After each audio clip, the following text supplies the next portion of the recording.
Hola, muy buenas noches, bienvenidos a Entrevistas CMI. Recuerden que ese es el horario habitual de Pregunta Yamit, de nuestro director general Yamid Amat. La situación de orden público en el sur del país es preocupante. Un ataque en Morales, municipio del departamento del Cauca, que se suma al carrobomba de la semana pasada en Miranda, en ese mismo departamento, y también una motobomba en Jamundí, en el Valle del Cauca. Para hablar sobre esta situación, luego de un consejo de seguridad que se ha llevado a cabo en cabeza de la vicepresidenta Francia Márquez, de ese departamento, del ministro del Interior y Fernando Velasco, también del Cauca, con la cúpula militar y por supuesto el ministro de Defensa, nos acompaña un experto en el análisis del conflicto que sacude Colombia, del orden público, y es senador de la República. Ariel Ávila, muy buenas noches, senador. Gerardo, buenas noches y muy amable por su invitación. Un honor estar acá con usted.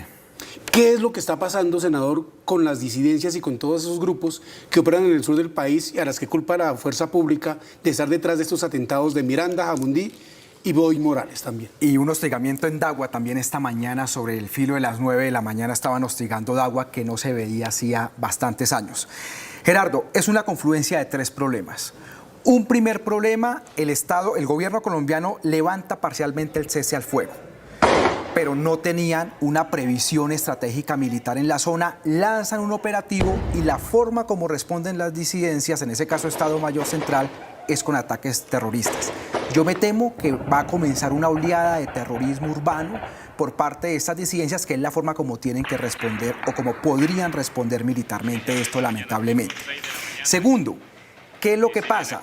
La inteligencia del ejército de las fuerzas militares está totalmente destruida. Cuando ocurrió el escándalo de las carpetas donde interceptaron periodistas en el gobierno Duque, eso quedó desmantelado. Y el gobierno Duque en los últimos 2 años no hizo nada por recomponerlo y el gobierno Petro no ha hecho nada. Entonces, básicamente, las fuerzas militares están a ciegas en términos de inteligencia militar. Y lo que busca la inteligencia es prever precisamente que esas cosas no sucedan. Claro, el terrorismo usted no lo puede suplir con tropa en la carretera. Eso pues se puede, pero eso no es suficiente. La única forma de combatir el terrorismo es prevenir. Es con inteligencia y es preventivo. Eso es lo segundo que está pasando. Y lo tercero es que cuando se levanta el cese al fuego, las disidencias, en ese caso Estado Mayor Central, que ya no están en la negociación, ese tema del suroccidente ahorita lo vemos, mandan todos sus comandantes y tropas hacia el Huila y el Tolima, donde sí hay cese al fuego.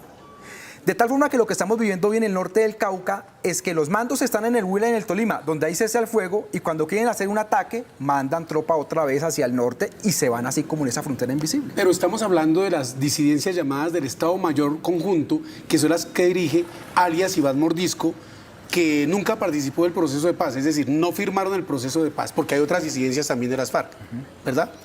Mire, el autodenominado Estado Mayor Central de las FARC son 28 grupos de disidencias. Es una confederación de organizaciones criminales, eso no es jerárquico. Iván Mordisco en la vida real controla sur del Meta, Guaviare, Caquetá y parte del Guainía, no más. La gente del suroccidente no le hace caso a Iván Mordisco. Es decir, lo del Cauca no es porque Iván Mordisco lo mandó a hacer. No tienen control. Entonces, hoy en día, en la vida real, en la mesa de negociación está un agente del Magdalena Medio y un agente del Catatumbo. El resto de gente está por fuera de la negociación y no tiene mando y control. No es un ejército, no es una federación, es una confederación. Por eso yo creo que ni los negociadores del gobierno saben con quién están negociando y deberían levantar no solo el cese al fuego, sino yo creo que hacer una revisión de la mesa.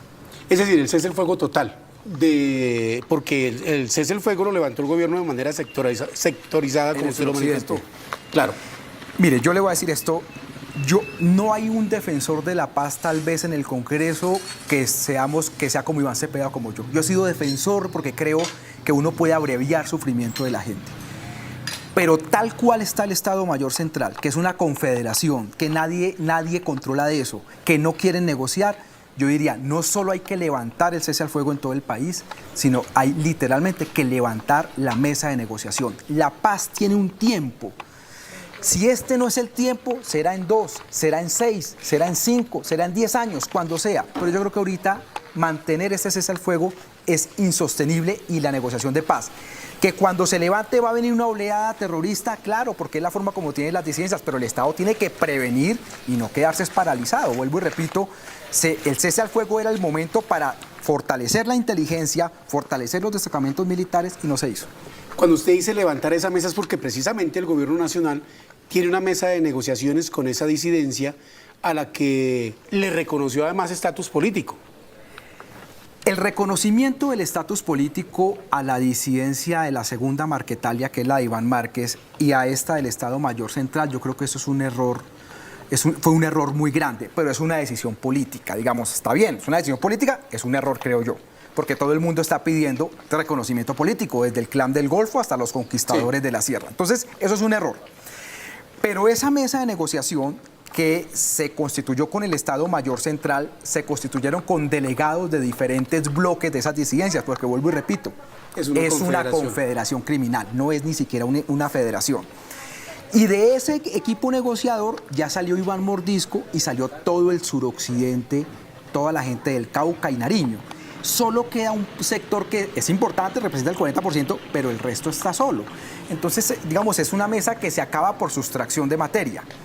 Y en el caso del Cauca, esas mismas disidencias tienen un control muy débil o un diálogo muy débil entre ellos. Una cosa es la Jaime Martínez, que es esta que hace lo de Morales y Jamundí.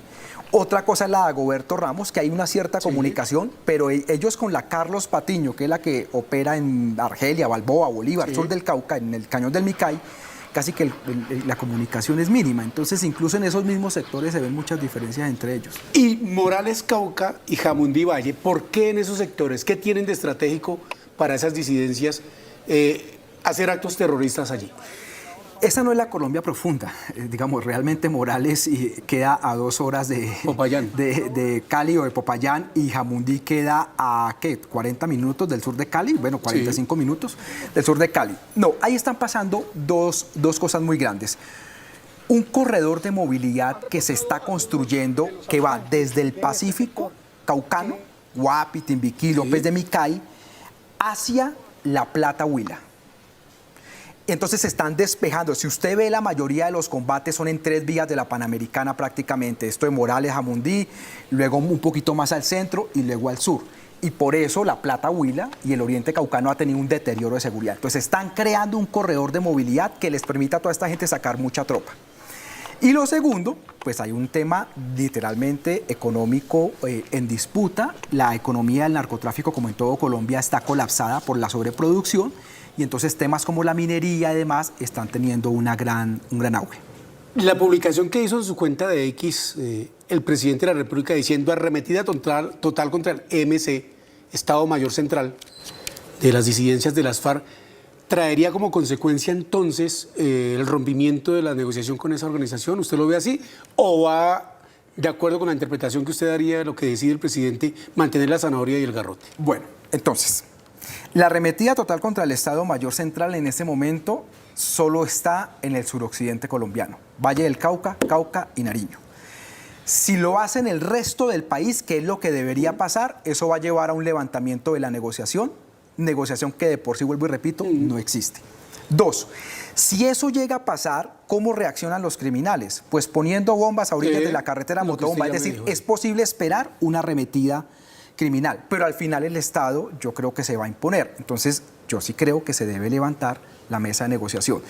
Y una cosa para decirle aquí a la gente, el problema de las fuerzas militares es un problema muy profundo. Eso no se soluciona cambiando un general o cambiando un ministro. Como el comandante del ejército hoy. No, es un problema muy profundo. Primero, las fuerzas militares tienen una estrategia militar para un grupo como de hace 20 años, como cuando era las FARC en el Frente Sexto y Jacobo Arenas en el norte del Cauca, uniformados, con armas grandes, identificables. Hoy ya no está así. Hoy esta gente anda de civil, con armas cortas. Miren lo de Jamundí. Es un señor que lleva una motobomba, no puede llegar al hotel donde iba y la deja 2 cuadras antes. Era donde estaban quedándose los policías de refuerzo que llegaban precisamente para la seguridad. Y que había un cordón para llegar allá y deja la moto 2 cuadras antes porque se le dio la gana y es un solo señor. Entonces, lo primero es que hay un problema de estrategia militar muy delicado, que yo creo que el Estado se va a adaptar, pero eso va a ser por ahí 1 año o año y medio. Ahorita no saben muy bien qué hacer. 2, hay unos recursos estratégicos a los que el Estado se ha rehusado. El caso de los bombardeos y los ametrallamientos con helicópteros. Es cierto que estos grupos tienen menores de edad, no lo niega, pero si tuviéramos una inteligencia robusta, podríamos tomar decisiones sobre el 80 o 90% de información sobre un bombardeo. En el Cauca pues no sirven los bombardeos porque estas disidencias viven en casas de civiles, pero sí sobre ametrallamientos. Entonces hay unos problemas y es que ahí el Estado rechazó la utilización de algunos recursos estratégicos. Y lo tercero, que eso es el otro grave, esto no es un problema que se va, o sea, los problemas en seguridad no se solucionan de forma milagrosa y no se dan por obra y gracia del Espíritu Santo. El deterioro de la seguridad es monumental. Déjeme darle estos datos, Gerardo. Cuando se fue el presidente Santos, Sí. las disidencias operaban en 56 municipios. En el 2018, Cuando se fue Duque, 2022. 123 municipios. O sea, de 56 a 123 es un crecimiento del 100. Hoy con Petro estamos en 160, 2 años de gobierno. Podríamos llegar a unos 180, un crecimiento prácticamente igual. Entonces, esto es un deterioro que viene y no se ha podido corregir. Entonces, así como dice, ni la enfermedad es milagrosa y tampoco la curación. Esto vamos a tardar por ahí 1 año y medio en medio solucionarlo. Pero la responsabilidad es de quién ahí. Por ejemplo, uno oye a los señores del Centro Democrático diciendo es que el gobierno Petro renunció a la seguridad precisamente para favorecer a unos delincuentes. Y usted dice en una escala exponencial de cómo es el crecimiento y el control de esos grupos organizados al margen de la ley, y entonces se le asiste algo de razón al Centro Democrático en la oposición cuando dices que Petro renunció a brindarle seguridad a los colombianos, ¿o eso no es así? No, sí, yo creo que los problemas de estrategia militar en el gobierno Petro son inmensos, eso no tiene disculpa. En el caso del gobierno Duque no había ni política de paz ni política de seguridad, oferta. En el caso del gobierno Petro se privilegia la política de paz, pero la mitad de esa política no existe. No hay, por ejemplo, una ley para el sometimiento a la justicia y la política de seguridad no se fortalece. Una negociación de paz, por ejemplo, solo es posible si usted tiene garrote y zanahoria. Si usted arrodilla a los criminales, usted puede negociar, si no, no lo hace. Pero que el gobierno Petro ha tenido unos problemas de estrategia militar, eso no se puede negar. Senador Ariel Ávila, el gobierno Petro tiene unos problemas de estrategia militar, dice usted. ¿Es porque tiene a la fuerza pública maniatada o es porque esa fuerza pública, por el pasado, el hoy presidente de la República, no le hace caso? Senador, dice usted que el gobierno Petro no tiene estrategia militar. Y le preguntaba antes de comerciales, esa estrategia militar también obedece a que el presidente Petro, como dicen desde la oposición en el Congreso muchos de sus colegas, tiene maniatada la fuerza pública y les dice no vayan allá porque vamos a beneficiar a unos delincuentes, o es porque esa fuerza pública no le hace caso al presidente? Le confieso que esa es la pregunta que no habría querido que me hicieran, porque la respuesta va a ser muy compleja políticamente. Deme estos 2 minutos para responderle. Hay 4 problemas para explicar por qué la estrategia militar está colapsada. Un primer problema es una adaptabilidad de las fuerzas militares, que es común que ocurra. Es decir, ellos no logran entender tan rápidamente cómo se adapta al mundo criminal y se demoran. 2, hay un problema de seguridad jurídica para las fuerzas militares. Las fuerzas militares dicen, yo no voy a bombardear, yo no voy a hacer un operativo militar porque hay menores de edad y luego yo me tiro mi hoja de vida y no haciendo ni a coronel ni a general. Ese problema existe y yo creo que el Congreso tiene que abordar ese tema seriamente. O sea, temor legítimo de... Claro, ahí hay un problema. Ahora, claro, si uno lo vuelve más blando el tema jurídico, volvemos al caso de falsos positivos. Es decir, esto es un debate muy complicado, pero ese es el segundo problema. Tercer problema, está desbaratada la inteligencia militar y esto no se ha recompuesto desde aquel escándalo de las carpetas, de lo cual ya hablé. Sí. Y el cuarto problema, yo creo que hay una ausencia de comunicación entre el presidente y mucha tropa, particularmente yo diría de coroneles para abajo. Eso se ve.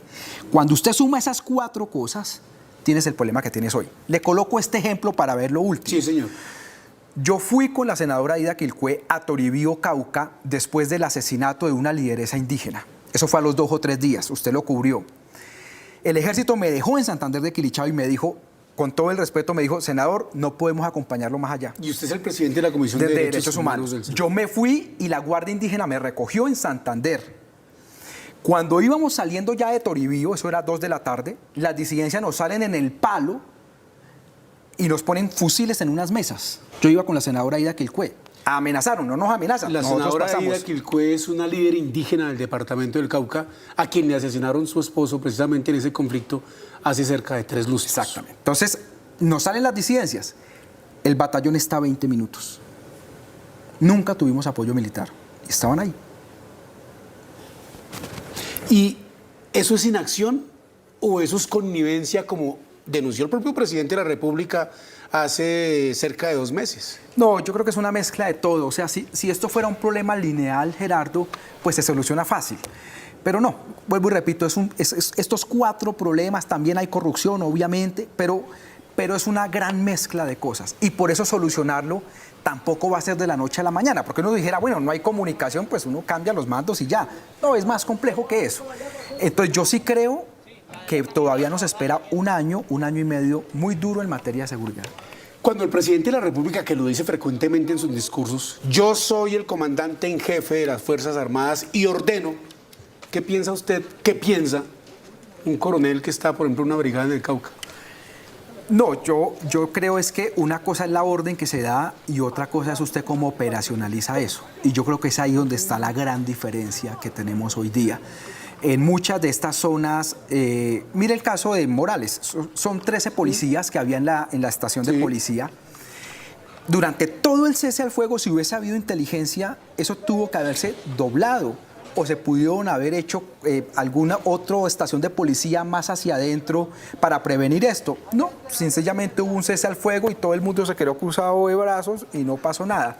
Entonces yo creo que la operacionalización de ya el tema militar en terreno es donde estamos fallando. ¿Y qué daño le ha hecho a eso el hecho de que el gobierno Petro, también lo hicieron otros gobiernos, haya salido, sacó cerca de 30 generales, hace poco llama hoy uno, que ya había mandado a calificar servicios para que asuma la jefatura del ejército, en que esa operacionalidad no funciona? Pues el nuevo comandante del ejército es un general en retiro, o sea, lo cual demuestra que o la confianza o algo no está en los que están, sino en alguien en retiro que lo tienen que restituir. Pero yo creo que aquí pasan 2 cosas en la vida real. Yo creo que efectivamente se ha podido detener un poco la salida de estos mandos.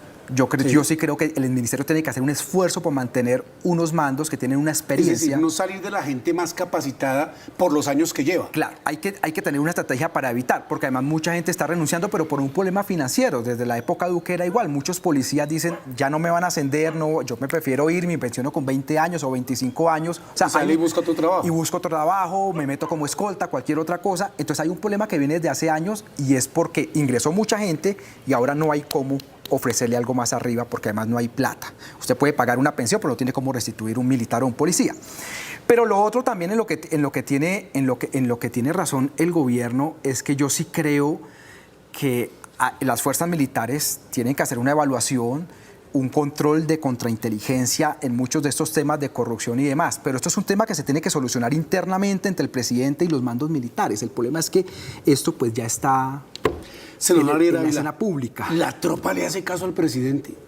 Constitucionalmente, el presidente es el jefe de gobierno, el jefe de Estado. No, hoy lo que tenemos... Y la tropa, usted dice, uy, yo me arriesgo, ¿cómo voy a ir allá? Porque pues un teniente que esté al mando de 10 jóvenes policías o de 15 soldados profesionales o de lo que sea, un sargento, dice, no, el que pone el pecho soy yo. ¿La tropa le hace caso al presidente? Yo no sé si le hace caso o no. Lo que sí le puedo, que no conozco el interior como está ahorita, pero lo que sí le puedo garantizar es que hay una parálisis total. ¿Y la parálisis es de quién? ¿Culpa de quién? Porque el presidente lo hace, como dice el Centro Democrático, o porque la fuerza pública, por esas cosas que usted define de miedo a las investigaciones, se paraliza. Claro, la mitad es de la fuerza pública, pero la otra mitad es que ha habido unos mensajes del gobierno confusos. Por ejemplo, nosotros tuvimos un cese al fuego sin haber tenido protocolos firmados durante varios meses. ¿Se acuerda ese 31 de diciembre donde el presidente anuncia unos ceses al fuego y no había protocolos? Es decir, también el gobierno ha mandado unos mensajes demasiado confusos. Por eso yo lo que digo es, ya faltan 2 años de gobierno. Yo creo que todos los procesos de paz y las mesas que hay tienen que ser evaluadas. Particularmente yo levantaría toda la negociación con el Estado Mayor Central, eso lo llevaría. Es decir, las que llamamos disidencias de Iván Mordisco, que no son todas de él. Eso creo que está.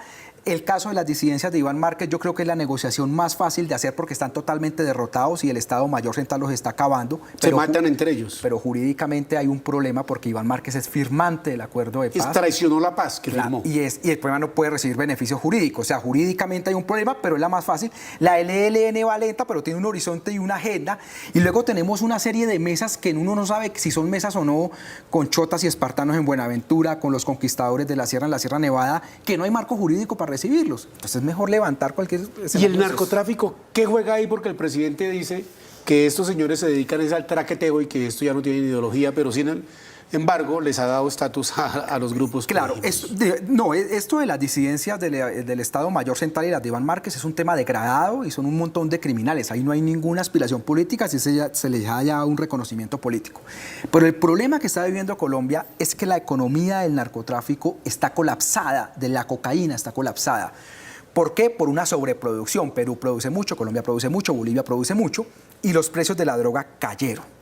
¿Eso en qué se traduce? En que la minería del oro vuelve a ser muy rentable y las extorsiones están disparadas. Por eso en todas las ciudades hay extorsiones, porque la parte baja del crimen se quedó sin plata. Y eso está llevando a que incluso en Bogotá tengamos unos niveles de extorsiones nunca antes visto, que es lo que está pasando ahorita. Hay decenas de locales comerciales cerrados, porque ya como la economía del narcotráfico se contrajo tanto, están buscando otros negocios. ¿Eso cuánto nos va a durar? Por ahí 2 años o 2 años y medio. Pero entonces, ¿por qué esa batalla por el cañón del Micay? ¿Qué es ese fortín de esas disidencias en el caso del Cañón del Micay, que eso es para decir Argelia, Bolívar, Balboa, el Patía, y particularmente los corregimientos del Plateado, Sinaí y el Mango, ahí sí hay un corredor del narcotráfico. En el caso del norte, noroccidente, hay narcotráfico, pero sobre todo minería. Hay mucha minería del oro.